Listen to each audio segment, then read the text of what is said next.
नमस्कार। आप लोगों का स्वागत है हमारे YouTube चैनल शिक्षा सबको में।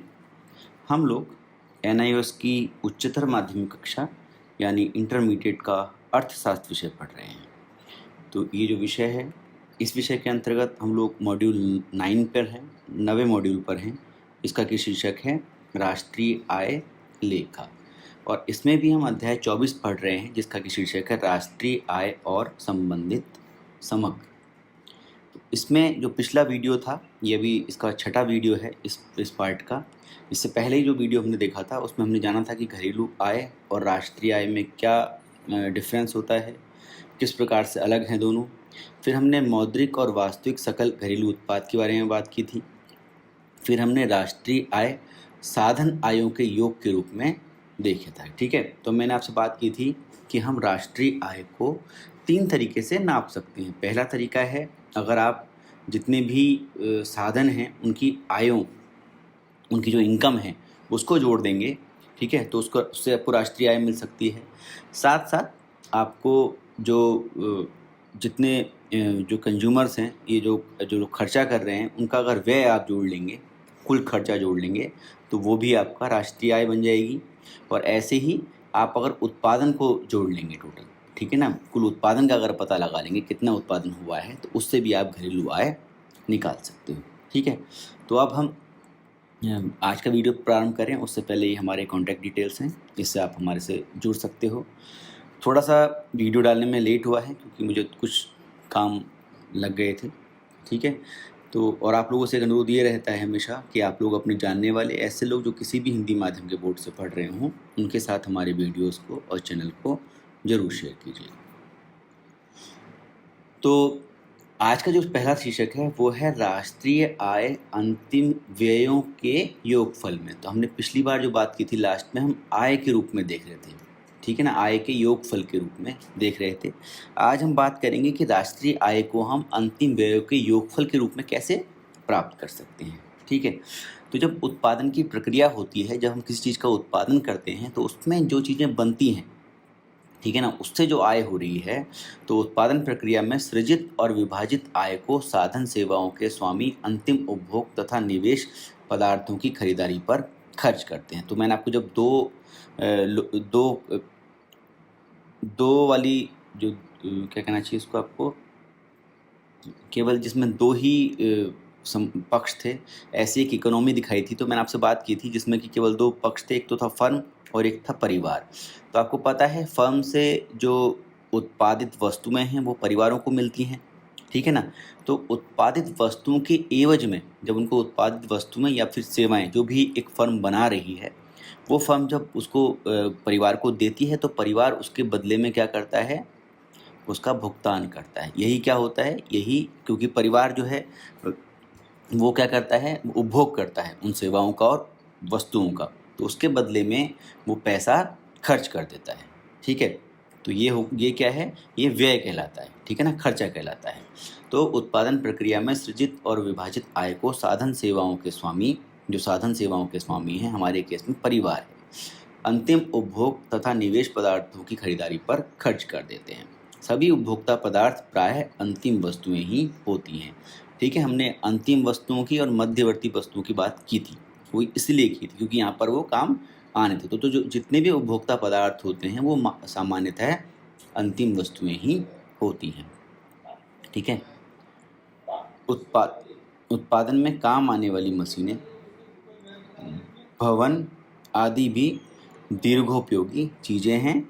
इन्हें जिस उत्पादक इकाई ने खरीद कर काम में लगा लिया है, वही इनका उपयोग करती रहती है और आगे इन्हें बेचती नहीं है। अतः ये भी क्या है, ये भी अंतिम वस्तुएं होती हैं। ठीक है, तो उत्पादन में जो वस्तुएं काम आ रही हैं, जैसे मशीनें हैं या भवन हैं, ये कैसी चीज़ें होती हैं, ये दीर्घोपयोगी होती हैं। इनका उपयोग बहुत लंबे समय तक आप करते हैं, ठीक है ना। और इसका उपयोग कहाँ हो रहा है, इसका उपयोग फर्म के अंदर उत्पादक इकाई जो है वो खरीद कर अपने काम में लगा लेती है और वही इनका उपयोग करती है और आगे इनको बेचती नहीं है। अतः ये वस्तुएं भी क्या होती हैं, ये भी अंतिम वस्तुएं होती हैं। ठीक है, तो हम जो अंतिम व्यय होता है, जो लास्ट जो व्यय है, जो खर्चा है, मतलब जो अंतिम वस्तुओं पे किया जाता है, उसको हम इस प्रकार से वर्गीकृत कर सकते हैं। कौन कौन से प्रकार से? पहला है निजी अंतिम उपभोग व्यय, ठीक है ना। तो जो पर्सनल कंजम्पशन के लिए उपभोग व्यय होता है वो हो गया निजी अंतिम, फिर हो गया सरकारी अंतिम उपभोग व्यय, और तीसरा है निवेश व्यय, और लास्ट है निवल निर्यात। ठीक है, एक एक करके देख लेते हैं इन सबको। सबसे पहले है निजी अंतिम उपभोग व्यय। तो आप समझ रहे हो कि निजी का मतलब क्या होता है? पर्सनल, ठीक है। तो निजी यानी कि किसी एक व्यक्ति के लिए जो जो उपभोग कर रहा है उसके द्वारा किए जाने वाला खर्चा। परिवारों और उन्हें सेवाएं दे रहे गैर लाभकारी संस्थानों द्वारा की गई खरीदारी निजी अंतिम उपभोग व्यय में सम्मिलित होती है। अब ये सारी चीज़ें हम पढ़ क्यों रहे हैं? ये जो सारे खर्चे पढ़ रहे हैं, अभी आप कुछ आंकिक सवाल करोगे, कुछ न्यूमेरिकल्स करोगे अगले चैप्टर में, उसमें आपको पता होना चाहिए कि कौन सी चीज़ व्यय है, कौन सी चीज़ अंतिम उपभोग व्यय नहीं है। जो अंतिम उपभोग व्यय होंगे उन्हीं को ही केवल आप जब राष्ट्रीय आय की गणना करोगे तो कंसिडर करोगे, उनको ही विचार करोगे, ठीक है। तो ये चीज़ें आपको समझ के चलनी है, क्योंकि जो इसके सवाल हैं, जो एक 6 नंबर का सवाल इसका आता है लगभग, वो एक न्यूमेरिकल होता है, और वो बहुत मतलब बहुत टफ नहीं होता है, लेकिन अगर आपको सारी चीज़ें पता होंगी कि कहाँ कहाँ ये कंसेप्ट जुड़ रहे हैं तो आप आराम से उसको कर पाओगे। मैं सवाल आपको करवाऊँगा इसी हफ्ते में, इसी सैटरडे संडे तक मैं आपको वो सवाल भी करवा दूँगा, ठीक है। और एक एक एग्जाम्पल मैं आपको सबका करवाऊँगा, सारी विधियों का करवाऊँगा, और अगर आपको कुछ समझ में नहीं आएगा तो आप मेरे से उसमें पूछ सकते हो, ठीक है। तो ये हो गया निजी अंतिम उपभोग व्यय, जो कि परिवारों और उन्हें सेवाएं दे रहे गैर लाभकारी संस्थानों, ऐसे संस्थान जो कि लाभ के लिए काम नहीं करते हैं, उनके द्वारा की गई खरीदारी निजी अंतिम उपभोग व्यय में सम्मिलित होती है। अंतिम उपभोग व्यय में परिवारों और गैर लाभकारी संस्थानों द्वारा इन मदों पर किए गए खर्च शामिल हैं। कौन कौन से? जैसे गैर टिकाऊ उपभोक्ता पदार्थ, जैसे फल और सब्जियां, ठीक है। ये गैर टिकाऊ होते हैं, ये बहुत लंबी अवधि तक आप यूज़ नहीं कर सकते। फल और सब्जियां आप पता है आप लाते हो, 2-4 दिन में उसको कंज्यूम कर लेते हो, 2-4 दिन में उसका उपभोग कर लेते हो, तो ये होते हैं गैर टिकाऊ उपभोक्ता पदार्थ। ऐसे ही टिकाऊ उपभोक्ता पदार्थ जैसे कि फर्नीचर, कपड़े धोने की मशीन, टेलीविज़न, ठीक है, म्यूजिक सिस्टम, ये सब चीज़ें क्या है? ये टिकाऊ उपभोक्ता पदार्थ है जो कि लंबे समय तक आप यूज़ करते हो। और उपभोक्ता सेवाएं, ठीक है, उपभोक्ता सेवाओं में बहुत सारी सेवाएं आ सकती हैं, जैसे कि डॉक्टर की सेवा, ठीक है ना, या दर्जी की सेवा। बहुत सारी ऐसी सेवाएं हैं जो कि आपके, जैसे पुलिस की सेवा, सैन्य सुरक्षा, शिक्षा संस्थाएं, अस्पताल, सड़कें, पुल, ये सब चीज़ें, ठीक है। तो जैसे शिक्षा, स्वास्थ्य और परिवहन, वो वाली बात नहीं थी, वो सरकारी अंतिम उपभोग व्यय में था, ठीक है। तो इसमें क्या है? उपभोक्ता सेवाओं में शिक्षा, स्वास्थ्य, परिवहन, इनका उपभोग इनके उत्पादन के साथ ही हो जाता है। तो पहले ये बहुत पहले जब आपने हाई स्कूल में पढ़ा होगा कि सेवा और उत्पाद में क्या अंतर होता है। तो सेवा और उत्पाद में यही अंतर, सबसे मेन अंतर ये होता है कि जो सेवा होती है उसका कंजम्पशन, उसका उपभोग उसके उत्पादन के साथ ही हो जाता है, जबकि जो उत्पाद है उसका उपभोग काफ़ी समय के बाद होता है, ठीक है। अगला है सरकारी अंतिम उपभोग व्यय। इसमें क्या होता है? ये सरकार द्वारा प्रदान की जा रही निःशुल्क सेवाओं पर व्यय होता है। इन सेवाओं के उदाहरण हैं पुलिस, सैन्य सुरक्षा, शिक्षा संस्थाएं, अस्पताल, सड़कें, पुल, विधानमंडल और अन्य सरकारी विभाग, ठीक है। अगला है निवेश व्यय। निवेश व्यय क्या होता है? उत्पादक इकाइयों द्वारा लेखा वर्ष में मशीन, भवन आदि उत्पादक भौतिक परिसंपत्तियों पर जो व्यय किया जाता है वो कहलाता है निवेश व्यय। मतलब जो कंपनियां हैं, जो फर्म्स हैं, जो फैक्ट्री हैं, वो क्या करती हैं? वो एक लेखा वर्ष में, मैंने आपको बताया था, लेखा वर्ष शुरू होता है 1 अप्रैल से, ठीक है। 1 अप्रैल से शुरू होता है और ख़त्म होता है अगले साल 31 मार्च को, ठीक है। तो ये वो कहलाता है एक लेखा वर्ष। तो एक लेखा वर्ष में कोई एक कंपनी जो है, उत्पादक इकाई जो है, वो मशीन पर, जो मकान है उस पर, जो उसकी बिल्डिंग है उस पर, इन सब पर जो जिन भौतिक परिसंपत्तियों पर जो खर्चा करती है वो कहलाता है निवेश व्यय। निवेश के प्रकार या वर्ग भी होते हैं। कौन कौन से प्रकार हो सकते हैं? सबसे पहला है सकल व्यावसायिक अचल निवेश। ये कैसा होता है? सकल मतलब टोटल, व्यावसायिक अचल निवेश, अचल मतलब ऐसा निवेश जो कि ऐसी संपत्ति पे किया जाता है जो कि अचल होती हैं, ठीक है, जो एक जगह से दूसरी जगह नहीं जा सकती। तो ये बेसिकली ये खर्चा होता है आपका मशीनों पर, ठीक है। ये दीर्घोपयोगी उत्पादक वस्तुएं होती हैं, अतः इन व्यय को अचल निवेश कहते हैं, ठीक है ना।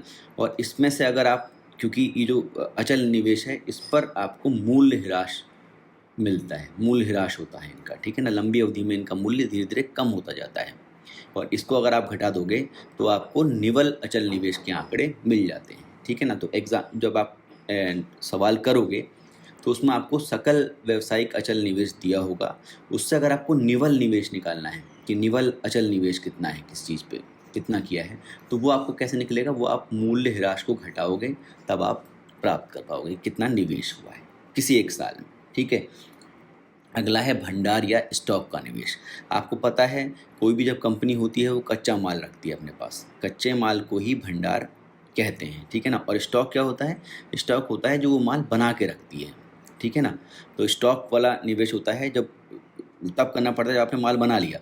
अब ये तो ज़रूरी नहीं कि सारा का सारा माल आपका तुरंत ही बिक जाए, तो आप उस माल को स्टोर भी करते हो, ठीक है ना। तो ये क्या हो गया, ये स्टॉक हो गया। तो ये सब चीज़ें क्यों करती हैं, ये चीज़ें उत्पादकों द्वारा बाजार में अपने उत्पादन की आपूर्ति को सुचारू रूप से बनाए रखने के लिए आवश्यक होती हैं, ठीक है। अगला है आवासीय निर्माण निवेश। तो राष्ट्रीय आय लेखांकन में जब राष्ट्रीय आय की गणना आप करते हो तो आवासीय गृहों के निर्माण पर सारे व्यय को निवेश माना जाता है। जितना भी पैसा खर्च होता है घरों के निर्माण पर वो सारा आवासीय निर्माण निवेश कहलाता है। और अगला है सार्वजनिक निवेश। तो सार्वजनिक निवेश, सार्वजनिक का मतलब सबका होता है, सामूहिक होता है। तो सार्वजनिक निवेश किया जाता है सरकार द्वारा। तो सरकार द्वारा सड़कों, अस्पतालों, स्कूलों, इन सब पर जो निर्माण, इनके सबके निर्माण पर जो खर्चा होता है वो सार्वजनिक निवेश कहलाता है, ठीक है। तो ये हो गए आपके निवेश के प्रकार, और निवेश व्यय की बात हमने कर ली। सबसे लास्ट में जो चीज़ आती है वो आती है निवल निर्यात। तो निवल निर्यात क्या है, आपने कितना आयात किया, कितना माल बाहर से मंगाया और कितना बाहर भेजा, इनका जो डिफरेंस है इनका जो अंतर है वो कहलाता है निवल निर्यात। निर्यात से तात्पर्य घरेलू क्षेत्र से उत्पादित वस्तुओं और सेवाओं की खरीद पर विदेशियों का व्यय होता है, और आयात से तात्पर्य होता है विदेशी वस्तुओं और सेवाओं पर हमारा व्यय, ठीक है। तो जब आप इनका डिफरेंस निकाल लेते हो तो ही निवल निर्यात कहलाता है। तो यह निर्यात और आयात का अंतर होता है। तो निवल निर्यात क्या होता है, निर्यात और आयात का अंतर होता है। अगला है राष्ट्रीय आय और उसके घटक योग। तो आपको बहुत सारे ऐसे कंसेप्ट अभी देखने को मिलेंगे अगले चैप्टर में भी, तो वो एक बेसिकली आपको यहाँ पर समझाई गई हैं।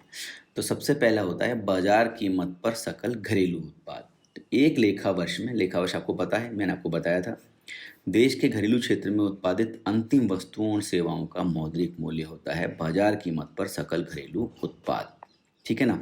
सकल घरेलू उत्पाद को कैसे लिखते हो आप, सकल होता है ग्रॉस, घरेलू होता है डोमेस्टिक प्रोडक्ट, पी होता है प्रोडक्ट, और कहाँ पर, बाजार कीमत पर, एट मार्केट प्राइस। तो इसको आप लिखते हो जीडीपी एमपी। तो जो जीडीपी एमपी होता है वो बराबर होता है एनडीपी एफसी यानी कि net domestic product at factor cost plus मूल्य ह्रास, जो आपको जितना भी मूल्य आप, जितना भी जो अचल जो आपके निवेश हैं उसका जो आपको मूल्य धीरे धीरे कम होता है, वो धीरे धीरे डेप्रिशिएट होती हैं मशीनें या फिर जो भी ऐसी चीज़ें हैं, जो ऐसे एसेट्स हैं, वो होगा मूल्य ह्रास, उसमें आप जोड़ दोगे, और साथ में आप निवल अप्रत्यक्ष कर जोड़ दोगे। तो जो निवल अप्रत्यक्ष कर होता है वो कैसे निकलता है, निवल अप्रत्यक्ष कर निकलता है जो आप अप्रत्यक्ष कर आप देते हो, ठीक है ना, उसमें से अगर आप जो सहायता दे रही है सरकार, जो सब्सिडी दे रही है, ठीक है ना, आर्थिक सहायता जो देती है, उसको अगर आप घटा दोगे अप्रत्यक्ष कर में से, जो सब्सिडी है, ठीक है ना, आर्थिक सहायता है, उसको अगर घटा दोगे तो वो निकल जाएगा निवल अप्रत्यक्ष कर, ठीक है।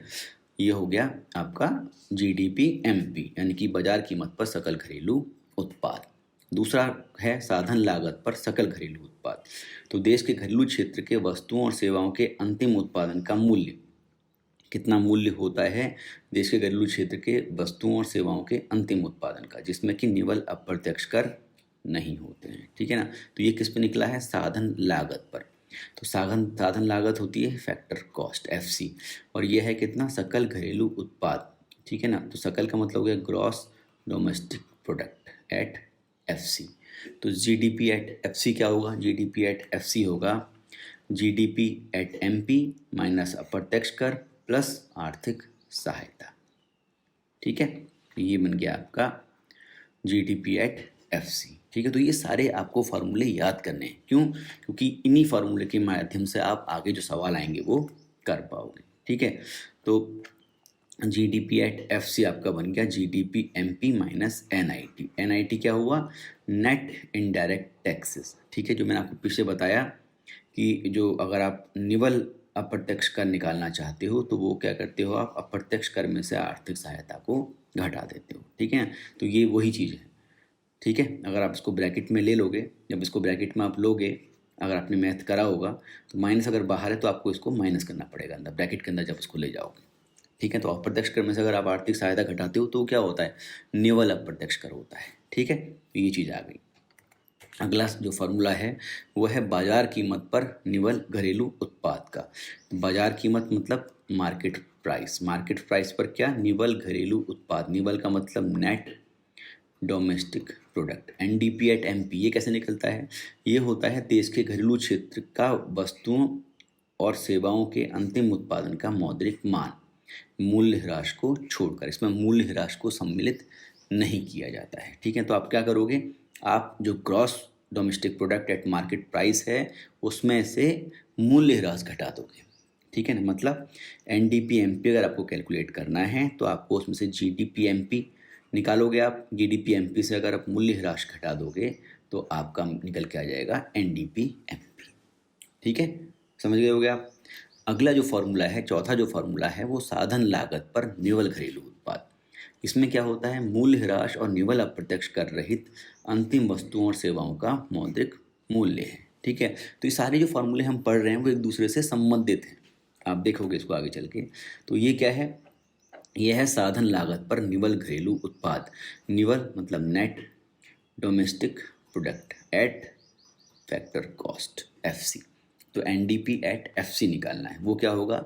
वो होगा जीडीपी एमपी माइनस मूल्य ह्रास माइनस अप्रत्यक्ष कर प्लस आर्थिक सहायता। तो ये जो चीज़ है, ये वाला पोर्शन जो है लास्ट वाला, ये क्या होता है? निवल अप्रत्यक्ष कर। तो मैंने कहा ना यहाँ पे मूल्य ह्रास और निवल अप्रत्यक्ष कर रहित, रहित का मतलब उसमें से निकाल दिया आपने।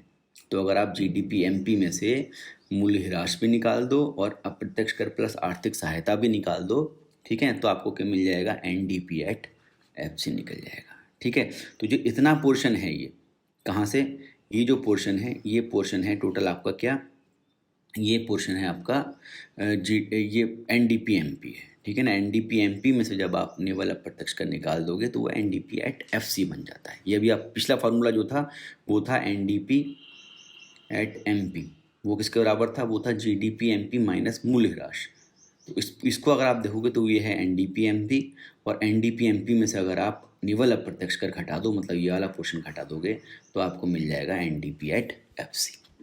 ठीक है, अगला है साधन कीमत पर निवल राष्ट्रीय उत्पाद। इसको ही राष्ट्रीय आय भी कहते हैं। ये बहुत ज़रूरी है ये फार्मूला, इसी को ही हम अधिकतर कैलकुलेट करते हैं। जो आपके सवाल आते हैं, जो मैं आपको बता रहा हूँ, 6 नंबर का एक सवाल आता है, उसमें अधिकतर आपसे राष्ट्रीय उत्पाद, यही साधन कीमत पर निवल राष्ट्रीय उत्पाद यानी कि राष्ट्रीय आय निकाली जाती है। इसको कैसे लिखेंगे? निवल का मतलब है नेट, राष्ट्रीय उत्पाद का मतलब हो गया national product, NNP at FC factor cost. ठीक है ना, साधन कीमत पर। तो ये हो गया एनएनपी एट एफसी। तो एनएनपी एट एफसी जो होती है वो होती है एनडीपी एट एफसी, जो हमने पीछे भी कैलकुलेट करी थी। एनडीपी एट एफसी को कैलकुलेट करी थी ना अभी, इससे जस्ट पहले जो की थी, वो है उसमें अगर आप सामान्य निवासियों द्वारा विदेशों से प्राप्त साधन आय माइनस विदेशियों को किए गए साधन आय भुगतान को घटा दोगे, ठीक है ना, तो आपका निकल के आ जाता है। ठीक है, तो देश के सामान्य निवासियों द्वारा एक लेखा वर्ष में कमाई गई साधन आय कर्मचारियों के पारिश्रमिक प्लस लागत प्लस ब्याज प्लस लाभ, ये कहलाती है साधन कीमत पर निवल राष्ट्रीय उत्पाद। ठीक है, तो अभी जब हम सवालों को करेंगे तो आपको ज़्यादा ये फॉर्मूले समझ में आएंगे। अभी खाली आप एक बार देख लो इसको। अगला है साधन लागत पर सकल राष्ट्रीय उत्पाद। इसमें क्या होता है? साधन लागत पर यानी कि फैक्टर कॉस्ट पर क्या है? एफसी पर है सकल राष्ट्रीय उत्पाद, gross national product at FC. तो एक लेखा वर्ष में देश के सामान्य निवासियों द्वारा अर्जित साधन आयों का योगफल है। इसमें मूल्य ह्रास प्रावधान की राशि भी सम्मिलित रहती है। ठीक है, तो ये क्या हो जाएगा? ये हो जाएगा राष्ट्रीय आय के अंदर अगर आप मूल्य ह्रास जोड़ दो, जो अभी आपने राष्ट्रीय आय कैलकुलेट की थी ना एनएनपी एट एफसी, अगर उस एनएनपी एट एफसी में आप मूल्य ह्रास को जोड़ दोगे तो वो बन जाएगी जीएनपी एट एफसी। ठीक है, ये आपको कैलकुलेट करने के लिए नहीं आएगी एग्जाम में, अधिकतर आपको NNP@FC ये जो है ये कैलकुलेट करने के लिए आती है, ठीक है। लेकिन ये है कि अगर आपको GNP@FC दे रखी है तो आप उसमें से मूल्यह्रास को घटा दोगे तो NNP@FC मिल जाएगी, ऐसा आप कर सकते हो, ठीक है। अगला आ गया बाजार कीमत पर निवल राष्ट्रीय उत्पाद यानी कि net national product at market price. ये कैसे निकलती है? ये निकलती है NNP@FC में अप्रत्यक्ष कर माइनस आर्थिक सहायता को जोड़ लोगे अगर आप। इसका मतलब क्या है? इसमें आप निवल अप्रत्यक्ष कर को अगर जोड़ लोगे तो वो बन जाएगी NNP@MP, ठीक है। ठीक है, तो ये फैक्टर कॉस्ट से अगर आपको मार्केट प्राइस में कन्वर्ट करना हो NNP को तो वो उसमें आपको निवल अप्रत्यक्ष कर को जोड़ना पड़ता है, ठीक है। अगला है बाजार कीमत पर सकल राष्ट्रीय उत्पाद। तो बाजार कीमत पर सकल राष्ट्रीय उत्पाद यानी कि gross national product at market price जो होता है वो राष्ट्रीय आय यानी कि NNP@FC में अगर आप एक तो निवल अप्रत्यक्ष कर जोड़ दो और साथ में डेप्रीशिएशन भी जोड़ दो, मूल्यह्रास भी जोड़ दो, तो मूल्यह्रास और निवल अप्रत्यक्ष करों सहित एक लेखा वर्ष भर में सामान्य निवासियों द्वारा अर्जित साधन आयों का योग कहलाता है GNP@MP। तो GNP@MP क्या है? वो यही राष्ट्रीय आय यानी कि NNP@FC में अगर आप डेप्रीशिएशन और NIT यानी कि नेट इनडायरेक्ट टैक्सेस यानी कि निवल अप्रत्यक्ष कर को जोड़ दोगे, दोनों चीज़ों को जोड़ दोगे अगर NNP@FC में तो आपको GNP@MP मिल जाएगा, ठीक है। तो यहाँ तक ये जो चैप्टर है ये ख़त्म होता है, 24th चैप्टर ख़त्म होता है। अब हम पढ़ेंगे 25th चैप्टर और 25th चैप्टर में ही आपको बहुत सारे जो आंकिक सवाल हैं वो करने को मिलेंगे और वो आपको ना केवल यहाँ करने को मिलेंगे बल्कि एग्ज़ाम में भी आपको मिलेंगे। तो ये जो चैप्टर है इसको भी आपको ध्यान से पढ़ना है, जो और हम अगला चैप्टर शुरू करेंगे उसको भी ध्यान से पढ़ना है। मैंने आपको बताया मैं आपको न्यूमेरिकल्स भी उसके करवाऊँगा, ठीक है। तो आपको घबराने की ज़रूरत नहीं है, जहाँ समझ में नहीं आएगा आप मेरे से पूछ सकते हो, ठीक है। तो आज के लिए इतना ही। ये हमारे कॉन्टैक्ट डिटेल्स हैं। हो सकता है आपको मैं इसमें कहीं जल्दी से जवाब ना दे पा रहा हूँ, लेकिन आप कोशिश करना, आप अगर यूट्यूब पे भी मुझे मैसेज कर दोगे बहुत अर्जेंट है तो मैं आपको कॉल भी कर लूँगा, ठीक है। तो धन्यवाद, आगे का अगले वीडियो में देखते हैं। Thank you.